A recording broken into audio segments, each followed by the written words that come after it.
અમદાવાદના સરદારનગર વિસ્તારમાંથી દીકરી ગુમ.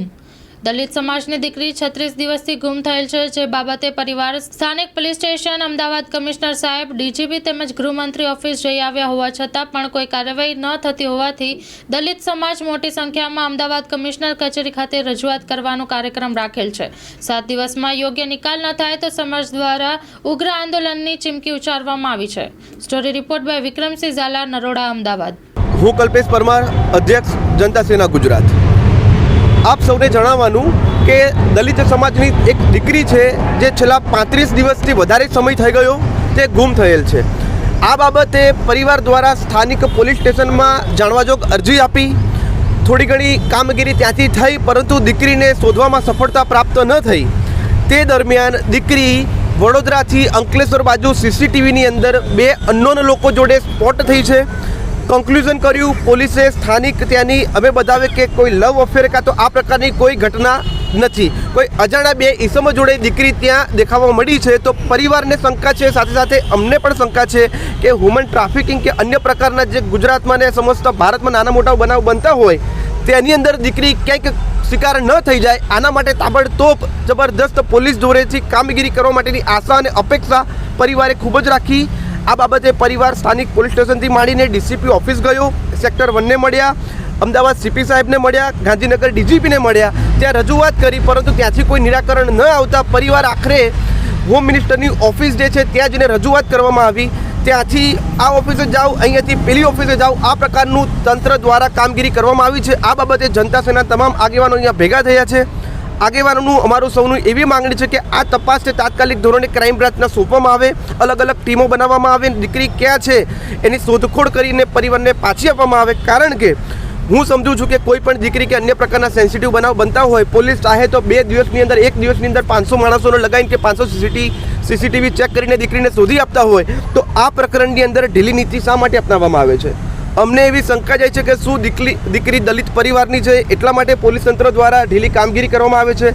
જો પોલીસ ચાહે તો 1 દિવસથી વધારે સમય નહીં લાગે.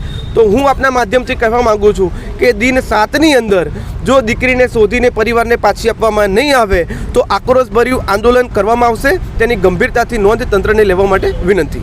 મારા દ્વારા સેક્ટર 1ને મળવામાં આવ્યું હતું, ત્યાંથી તેમણે ડીસીપીને ફોન કર્યો. ત્યારબાદ પરિવાર ડીજીપી ઓફિસને મળવા ગયા. ડીજીપી ઓફિસે ડીજીપી સાહેબને એમને મળ્યા ન હતા. ડીસીપીએ ત્યાંના એમના પીએ ફોન કરીને અલગ ઓફિસ એમને ડાયવર્ટ કર્યા. ત્યાં જઈને આવ્યા, પરિવારને ક્રાઇમ બ્રાન્ચમાં મોકલ્યા, ત્યાંથી મહિલામાં મોકલ્યા. આ ઓફિસથી પેલી ઓફિસનું છેલ્લા હું 30 દિવસથી જોઉં છું આ પ્રમાણેનું પ્રકરણ ચાલી રહ્યું છે.